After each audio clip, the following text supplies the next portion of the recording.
Hopefully you took a break and have taken my advice and have a little time between videos.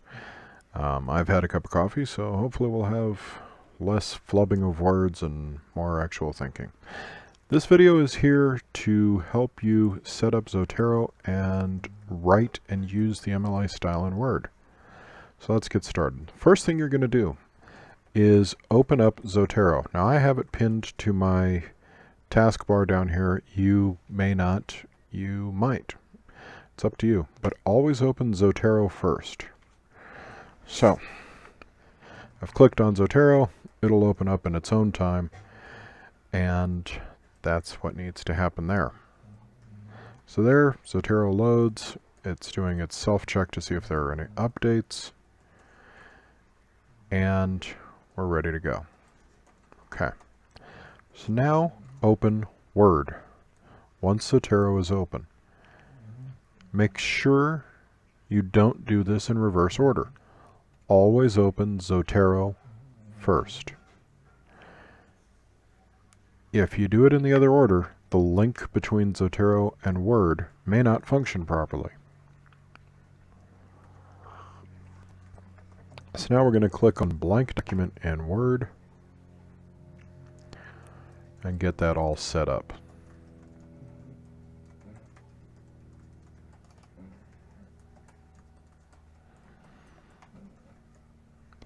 And by the spinning wheel of doom, we see that we're getting there. Now, if your Word does what mine just did and says not responding, don't panic. Just wait. It means that you got impatient in clicking and clicked when you shouldn't have, a little too early. Okay, so here we have Microsoft Word. And it's Times New Roman, 12 points. We are set up at a spacing of 2.0, and we have no extra spacing before or after. We're at exactly double space, no space added between paragraphs. Okay. And we know it's at 2.0 because it's there. So we've got it set to our defaults as previously set up. Now's a good time to check your header and make sure when you check up in the header that it also is Times New Roman 12. If it is, you can close out the header for now. So setting up your MLA style paper. There are 4 mandatory lines on the first page, and there is a header required to exist. So we're going to open up the header by double-clicking above the flashing cursor. This opens up our header. We press Control-R to get it over to the right side. And now I want to type my last name because I'm the author. That's my last name. I press space, and then I come here to header, page number. See that? Header, footer, page number. So I go right here to header, footer, and here, page number. Current position. Not top of page, not bottom, but current position. And we're going to choose simple number. Just like that. Now, close the header and the footer. Your header is now set up for the entire document. Your last name, a space, and then the page number in plain numbers is all you need to do. Anything beyond that is not correct. Okay? Now, the first 4 lines are who wrote it, what it's for, and when. Okay, so these are commonly known as your name, my name, what class are we in, and when was it due. Okay, so my name, because I'm the author.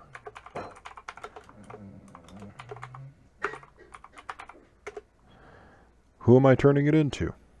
Okay, so I'm turning it into Professor John J.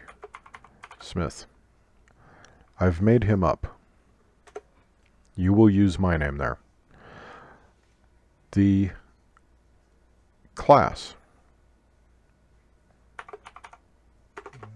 either English spelled out 1301, or, whoops, you can type just the 4 letters ENGL, but they have to all be capitalized.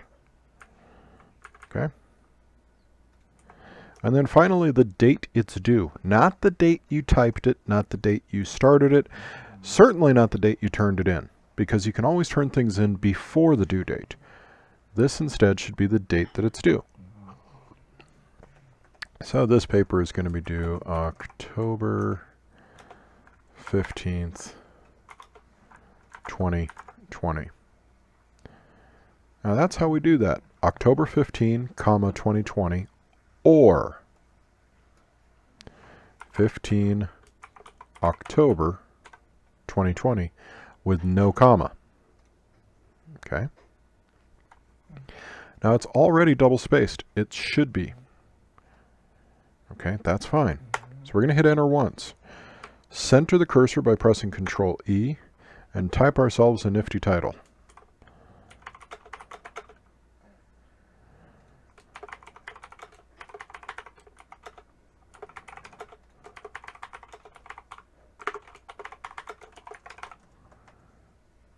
Okay, now, the first word must be capitalized.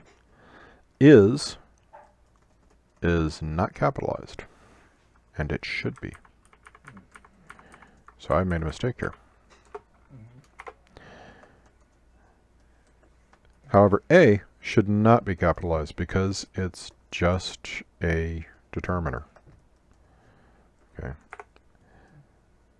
And then, of course, the first word after the colon. Every major word other than those that we excluded in a prior video. Okay. So you're going to press enter once and only once. Press Control L to get it back to the left side of the screen. Press Tab once and start typing.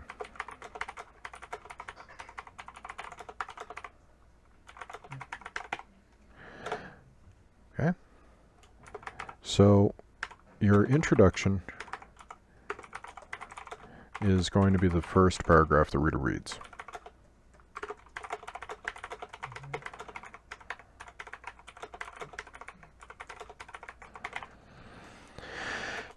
After that come body paragraphs.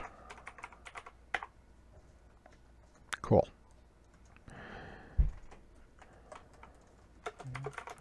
The final paragraph is your conclusion. Do not use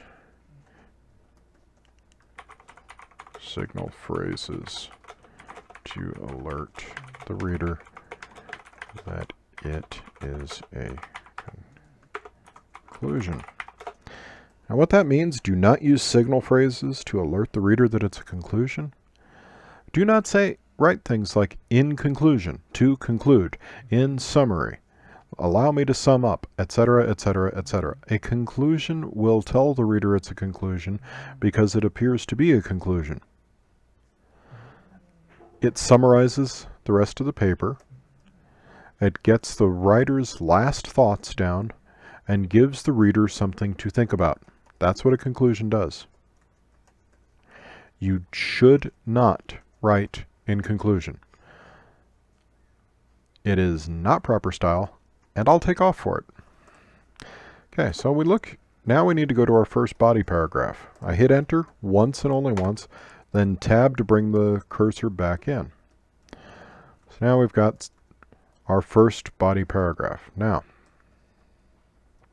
it kind of doesn't matter what I have here. So, we'll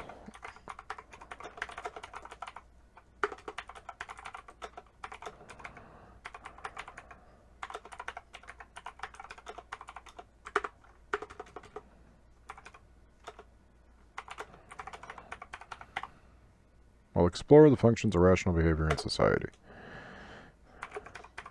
Martinson. I don't think I have a Martinson.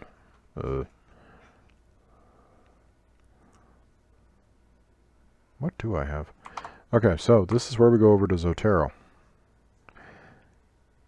I have a lot of stuff in my Zotero library, okay? Because I use it fairly frequently. What's happening? Well, let's go with Inferno, Alighieri. We're introducing an author for the first time. So, first name Dante, last name Alighieri, I think. How do you spell Alighieri? A-L-I-G-H-E-R-I. A-L-I-G-H-E-R-I.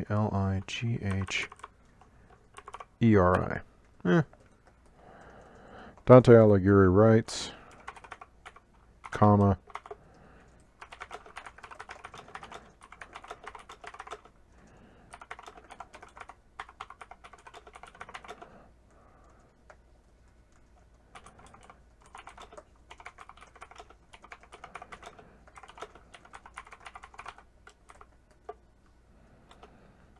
now,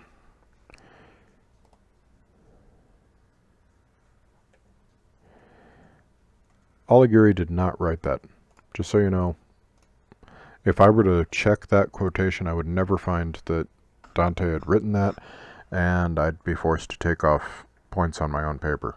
A lot of points, because that would count as academic dishonesty. However, I don't have a copy of Alighieri in front of me, so here's a made-up quote. The nature of man is to be cruelest when showing false faces of humanity. It's not a bad quote. It'll do. So, now, since we loaded Zotero first, and Alighieri is already in Zotero, because I put it there, we can just click on the Zotero tab up at the top of the screen, which I've already done. We're going to add edit citation. Because this is our very first citation for the work, it's going to ask what style we're in. Now, your first paper that I'm requesting style in is MLA. Again, the narrative paper, I haven't specified a style. You can write it in any style or no style, so long as I can discern the difference between paragraphs, we're fine. Now, MLA is the Modern Language Association, 8th edition. Now, I told you that there were a lot of styles. When we click on Manage Styles, these are the ones that are just built into Zotero. If I get additional styles, there are 9,866 styles as of today. That's a bunch. That's more than a bunch. One would think that's maybe even too many styles. But each of them has its use. Okay.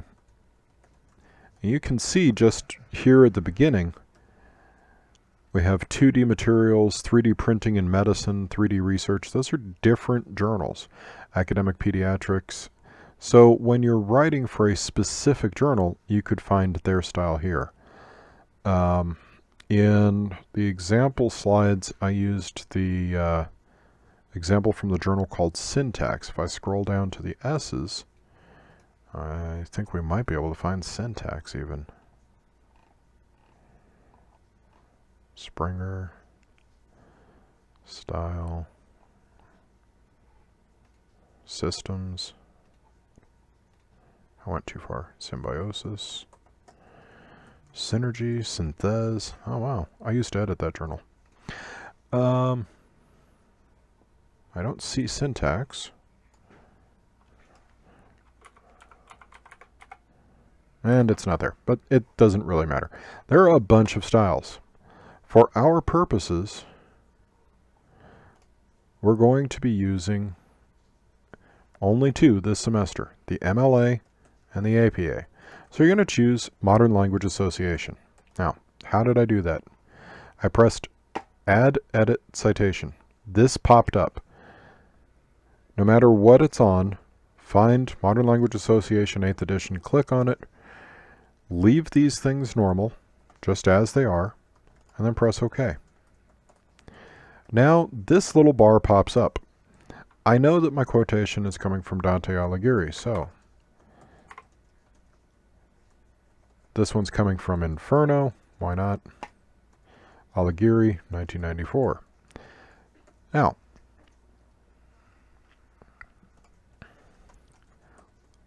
because I've already introduced the author, remember I had this phrase that says Dante Alighieri writes, I can now suppress the author here and we'll give it a page number of 155. I press enter. I press enter again. There we go. And then period. And that closes out our first citation. So there we have it. It just says 155. Okay. Now we need to add another one. Research has shown this to be true. Quotation. I say it is true. Okay, so there's another fake quotation. And this time I'm going to choose Albrecht. Okay. So I add or edit a citation. Now this time I don't have to tell it what style the paper's in because it already remembers from last time. So it's Albrecht. There we go. And I need to open that and tell it was on page 75. Maybe. 1500. Yeah, that's a book, so that'll work. I hit enter. Then I press period. You notice the period comes after the quotation, after the parenthesis.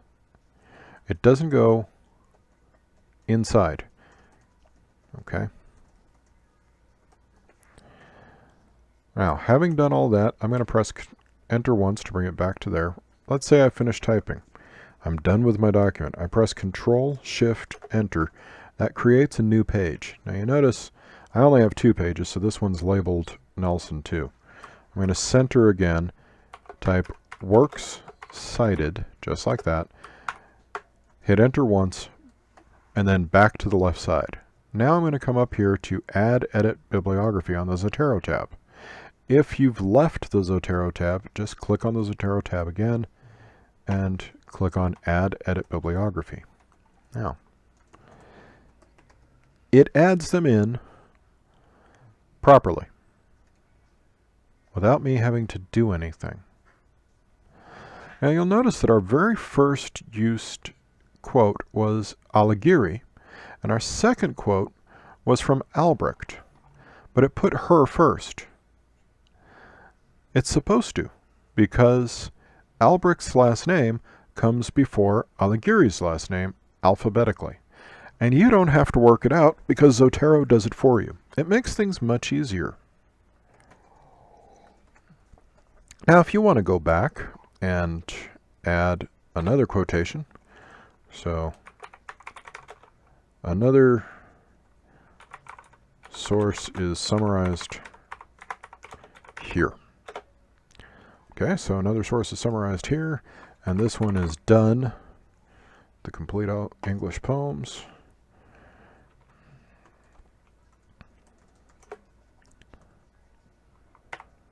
Okay, now I come down here, and what do you know? There's John Donne, the complete English poems, already added in. Okay, and we'll have another one. Another source is paraphrased in great detail here. And that one will be Crashaw and a period. Okay, so Crashaw comes before Donne alphabetically. So in the works cited, they should appear Albrecht, Alighieri, Crashaw, done. And they do. Zotero did that for me. When I added it up there, it automatically updated it down here. Now we can also go back and delete one. So let's go ahead and delete Crashaw. Why not? So I just delete that one and delete the whole sentence. And whoops, Crashaw's still there. Not a problem. It adds things in automatically. It doesn't remove things automatically because it allows you to cut and paste and put it somewhere else in the document without having to change things on the works cited. But if you've actually deleted it, it doesn't know that. So you have to just, after you've deleted something, press the refresh button. Okay? That's all you do. You deleted something, hit refresh, and it fixes it for you. You don't even have to be looking at the works cited when you press the refresh button. Okay? That's all there is to this. Every page will have a header with your last name and a page number. A simple page number. These are the first 4 lines. Your name, my name, class name, due date. This is your title. And the rest of it is pretty much self-explanatory. If you use Zotero, you'll do better. Because you won't have to remember all this stuff. You won't have to constantly look it up. The program does it for you. That means less frustration for you.